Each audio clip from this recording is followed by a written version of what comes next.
नमस्कार मंडळी, आजची रेसिपी आहे हराभरा कबाब। आज आपण बनवणार आहोत हराभरा कबाब। त्यासाठी सर्वात प्रथम कढईत पाणी उकळायला ठेवून त्यामध्ये पालक घालून पालक ब्लांच करून घ्यायचा आहे व नंतर पालकाचा रंग हिरवा राहण्यासाठी आपण त्यामध्ये थंड पाणी घालणार आहोत उकळून घेतल्यावर व तो चांगला घट्टसर पिळून मिक्सर जारमध्ये घालणार आहोत। त्यामध्ये आपण हिरव्या मिरच्या, आल्याचा तुकडा घालणार आहोत आणि आपण त्यामध्ये मटार देखील घालणार आहोत। मटारमधील कच्चापणा राहू नये यासाठी आपण मटार चांगले भाजून घेतले आहेत। थोडेसे जिरे आपण त्यामध्ये घातलेले आहेत आणि आपण एकीकडे दुसरीकडे बटाटा उकडून घेतलेला आहे आणि हे मिश्रण आपण मिक्सरमधून वाटून घेणार आहोत। तर दुसरीकडे आपण यामध्ये घालण्यासाठी थोडंसं कढईत तूप टाकून बेसन पीठ घातले व ते खमंग असं भाजून घेतलेलं आहे, ज्यामुळे आपल्या ह्या मिश्रणाला घट्टपणा येईल।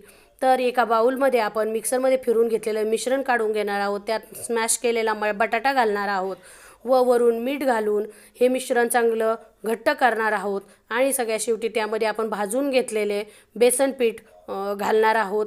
तर हे सगळं मिश्रण एकत्र करून त्याची आपण टिक्की बनवणार आहोत। त्यासाठी हाताला तेल लावून त्याला गोल अशी टिक्की बनवून टिक्कीचा आकार देणार आहोत। तव्यावर तेल गरम करायला ठेवून त्यामध्ये त्याला टिक्कीला दोन्हीकडून तीळ लावून ते खमंग खुसखुशीत असे ह्या टिक्के भाजून घेणार आहोत आणि आपण याला तळून पण घेऊ शकतो, पण आपण येथे याला शॅलो फ्राय करून घेत आहोत। आणि तुम्ही मुलांना हे डब्यासाठी पण देऊ शकता, जे मुलं आवडीने फार खातात। आणि तुम्ही देखील नक्की बनवून बघा कसे बनतात हराभरा कबाब।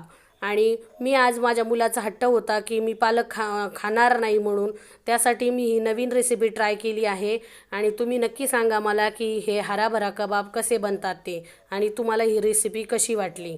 कारण मी आज त्याच्या मुलाच्या टिफिनसाठी ही हराभरा कबाबची रेसिपी टिक्की त्या डब्यामध्ये दिली आहे। तर तुम्ही नक्की सांगा तुम्हाला कशी वाटली हे हराभरा कबाब।